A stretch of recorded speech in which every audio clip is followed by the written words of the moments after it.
Today, I will be talking about universal acceptance of domain names and email addresses.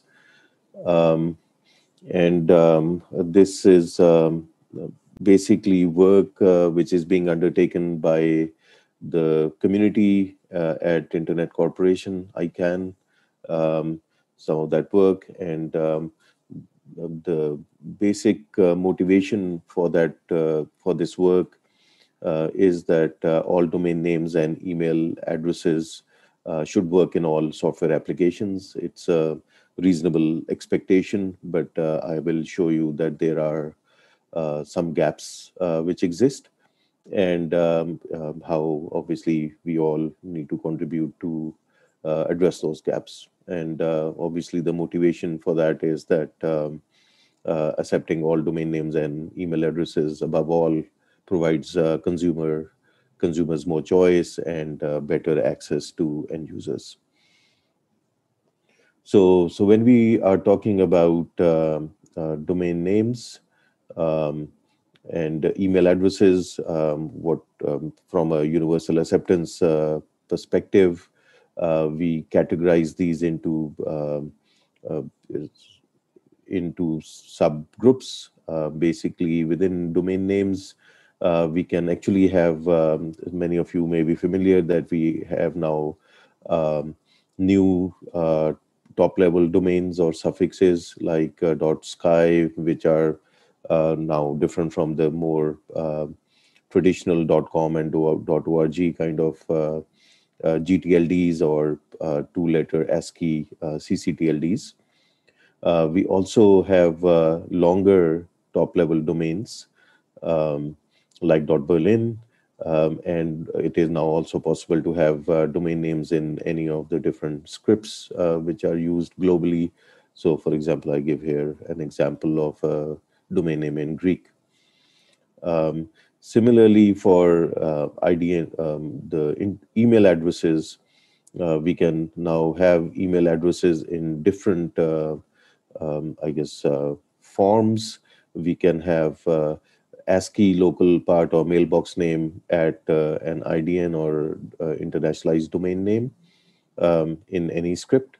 Um, we can also have non-ASCII or Unicode based local part followed by a regular ASCII domain name.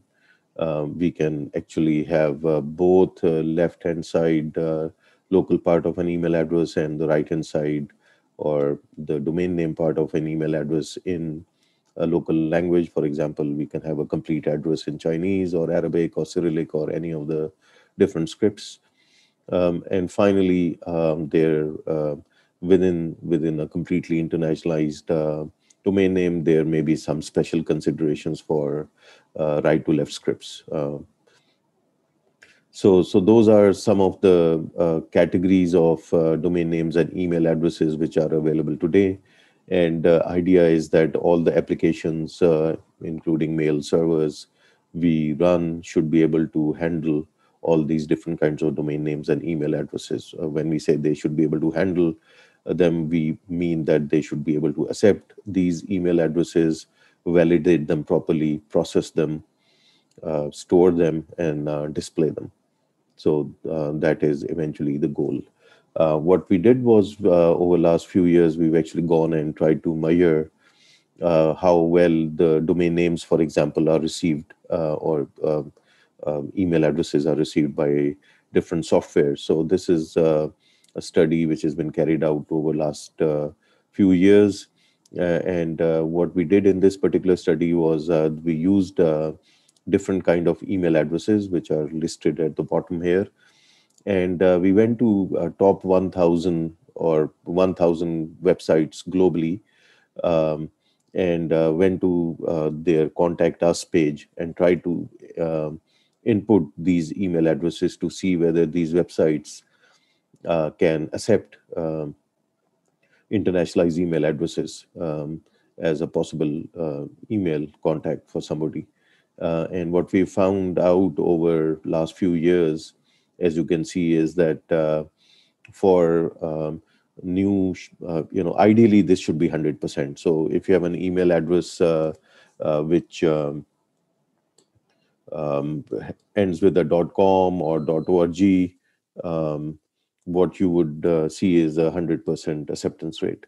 With new short like .sky, it is close to 100%, but not quite there. And the reason is that sometimes these websites are using a fixed set of top level domains in their in the validation software, and if there's a new or a different top level domain, they consider that is an invalid domain name or email address, which is of course not true, but because of that I guess legacy check, it the check fails. Similarly, some websites check whether TLD is only 2 or 3 or 4 letters long, and so when you have a longer TLD like .berlin, it fails a check, and therefore for new long TLDs, the acceptance rate is as still not 100%. We're still around 85%. However, the problem is more severe when we go to email addresses, for example, which are totally in Chinese or Arabic or Cyrillic or any one script. And there you can see that the acceptance rate by website is only as low as 10%. 90% of these email addresses are rejected as invalid. We did a similar study on email server deployment, and what we did was sampled about 10,000 email servers from different using the MX records in the zones. And if we can just focus on the first column, which is all uh, TLDs, we basically looked at a lot of different GTLDs, and in the zone files, we looked up MX records and sampled them and checked, randomly sampled them and checked about 10,000 from each zone. And for each of those mail servers we found, we actually pinged them to see whether that mail server was configured to receive an email address in an internationalized email address. And we found that of all the mail servers we sampled, only 10% were configured to support EAI or internationalized email, and more than 90% were configured to reject such email addresses as invalid. Details of the study are available in the link provided. And we've actually provided a link here where you can actually go and put in your own email address, and it tells you whether your email server is configured to receive internationalized email address or not. So you can actually check your own servers. So I wanted to spend a little bit of time on focusing on internationalized email address, because that's, I guess, more relevant for the audience here. So when so now it is, as I said, shared earlier, it is possible to have email addresses in local languages and script. However, it is not automatically done. Of course, you have to upgrade and configure your email server to process such email addresses. Um, and I guess what we'll talk about here is see how that works.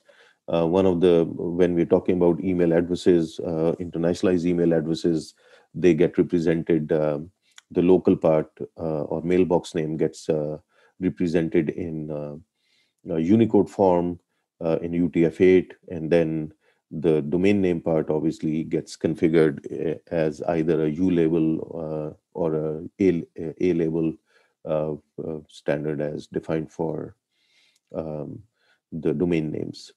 One of the things you would need to, of course, do is that the way Unicode is set up is that a character sometimes can be represented in two ways. So I give an example here of an E with an accent. You can see that that can be represented either with two different Unicodes, one for E and one for the accent, or it can be represented as a composite character E with an accent, which has actually a different Unicode. And for the domain name part, at least, the standards, IDNA 2008 standard, recommends that all the domain names must be in NFC form, which is the composed form in this case. Um, And so if you're getting input, one of the things you have to check is that before you obviously process such email addresses, that these email addresses are in NFC form. And if they're not in NFC form, they have to be converted, the domain name part. And then you also have to decide what to do for the mailbox part of the name. Similarly, when you receive an email address, as I just shared, internationalized version of domain names, which are at the right hand side of the @ sign, can be represented both as a U label or a Unicode version of the label, or an A label, or the ASCII version of the corresponding U label. So these are interchangeable. And it is not easy to guess which one you will receive.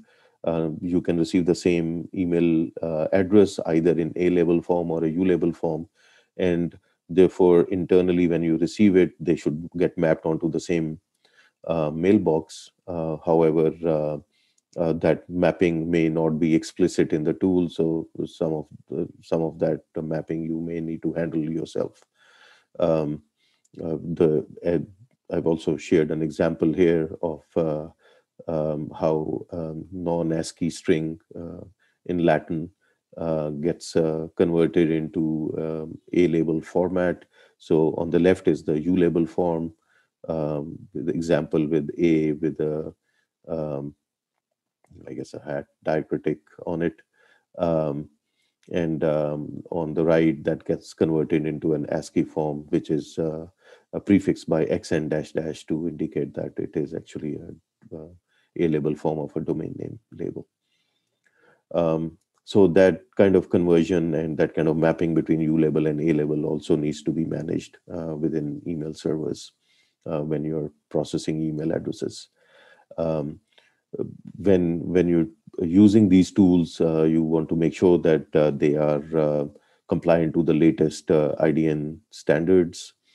So they should support IDNA 2008 and not 2003. Similarly, as we were talking earlier, many times websites and some of these have these validation checks. Similarly, some of these tools also have validation checks, which are uh, hard coded in looking at just a fixed set of top level domains. However, top level domains uh, can change over time. So new top level domains can get added. Existing top level domains can be undelegated. And so there is actually no fixed list, so to speak, for top level domains. And therefore, when you're checking for some or whether some email address is valid or not, you need to make sure that you do not use static lists, but have a mechanism to perhaps get a latest version of the list from IANA, which actually lists all the most recent, I guess, picture of the root zone where the TLDs are delegated. And finally, when we are validating the email address, we would need to validate both the mailbox part and the domain name part. For the domain name part, it is advisable to use libraries which validate based on IDNA 2008 standard. And then for local part, you would need to develop some kind of validation mechanism. Many times, some regex code is used, but those regex codes are, you would, if you are using a regex code, you need to do it very carefully to make sure that it can accept and support Unicode based characters, and it accepts the kind of characters and mailbox names you allow. But that is something you would obviously need to check. Um, Currently, I guess we don't have a mechanism to refer to where you can actually go and take up code which can easily validate EAI mailbox names. So that's sort of a prerequisite of things you may want to know when you're setting up an your email servers to accept and process email addresses which are internationalized. You also would need to make sure that your tools you're using are upgraded and they can support EAI. This is done by within SMTP. You have the SMTP UTF-8 flag, so your tool should be able to support and signal using SMTP UTF-8 flag.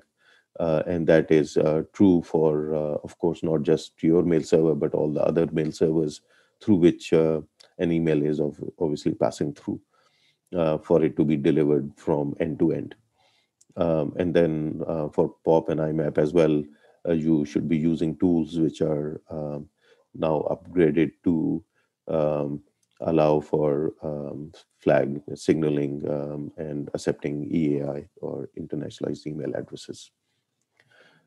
So, for example, when you're sending an email address from the mail user agent through a series of mail transfer agents to another receiver on the other side, um, what happens is that at each pair of nodes, for example, if you look at the server S, when it is communicating with the receiver R, both are MTAs through SMTP, it will obviously connect, and the receiver will share a series of flags telling the sender what it can support.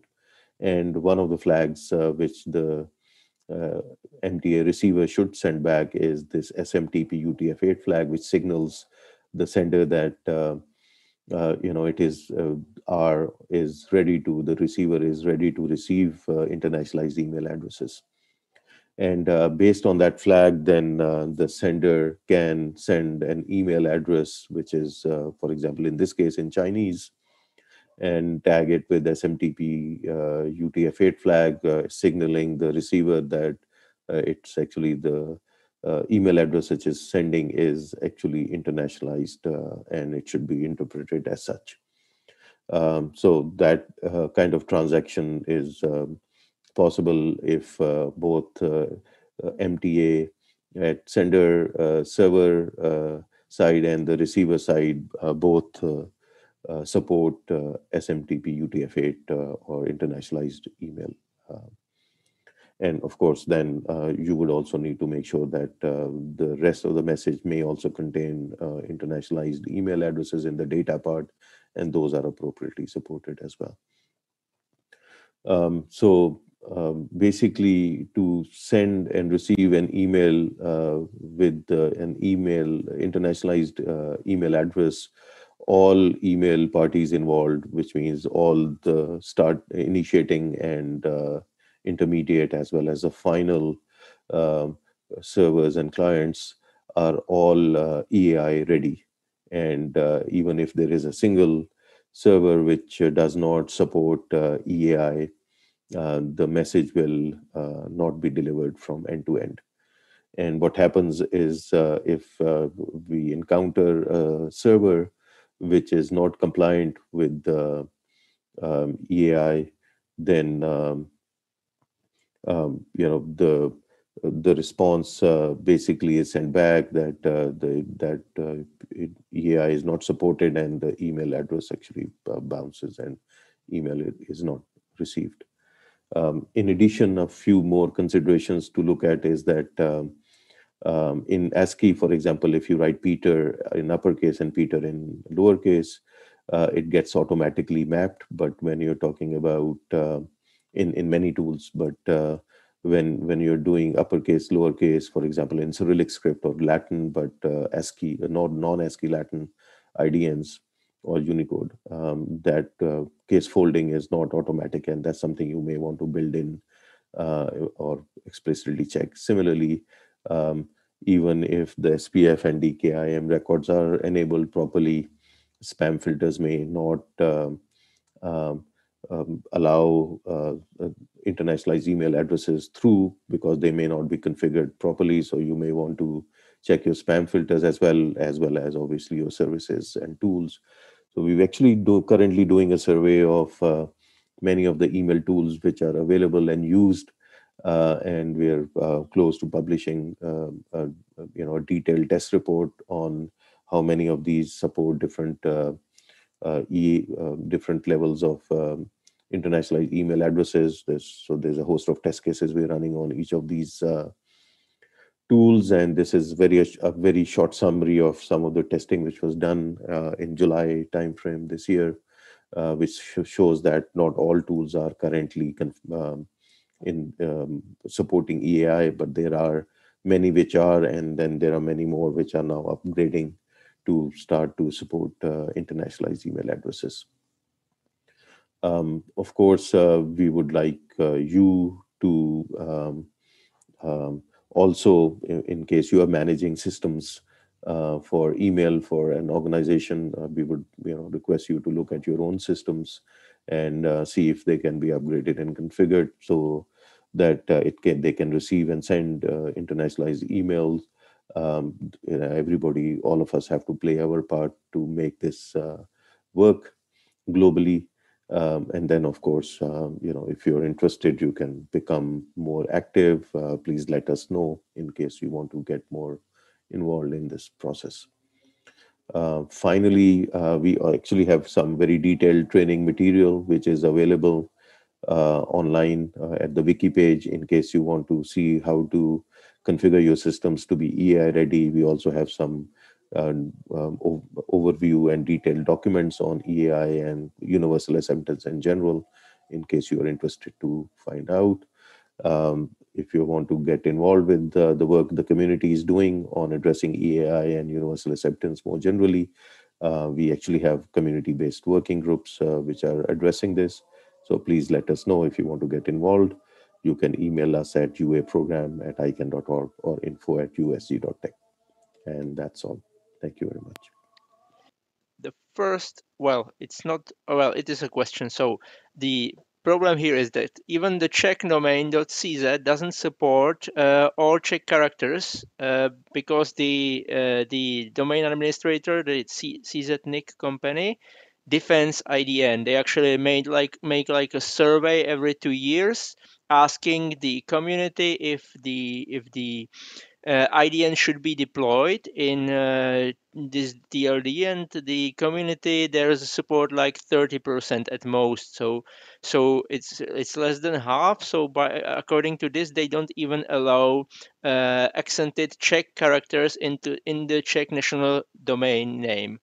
So, sorry, I just went a little bit overboard, but the question is, what is your opinion about that? Should the registries allow this, or should they follow the public opinion, or what do you think? Obviously, this is a totally policy decision by the respective registry. So I am obviously wouldn't be able to say on behalf of the Czech registry, but just saying that there are now standards available which support IDNs, and also that there are many GTLDs and many CCTLDs which do support IDNs. Um, and many even in the region, in the Cyrillic script region, in the Latin script region. So and certainly, of course, in Chinese characters and Arabic characters. So this is obviously a growing community. Obviously, as far as Czech registry is concerned, that is their own internal policy, and obviously at the end of the day, it's their decision. Thank you. Mhm. Okay. Next question. Well, it's more of statement that many services don't even accept a plus sign in the user part. Using non-ASCII user part, probably of an email, sounds like a sci-fi. If you have a Um, comment on this. Right, I would actually. We were talking about two kinds of things, right? We're talking about email uh, uh, email servers which are deployed by us at our organizations, Mm, and then we're also talking about more generic services like Gmail or these global mm, services.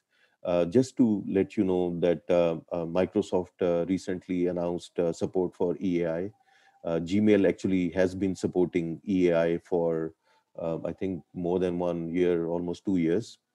So there are global services which are supporting EAI. We recently were talking to Core Mail in China, and they've also been supporting Chinese email addresses. So there are obviously there are the services which are now moving on and starting to support EAI more broadly. Thank you. Okay, the last question here. Well, I guess it was partially answered, but maybe if you can elaborate a little bit more.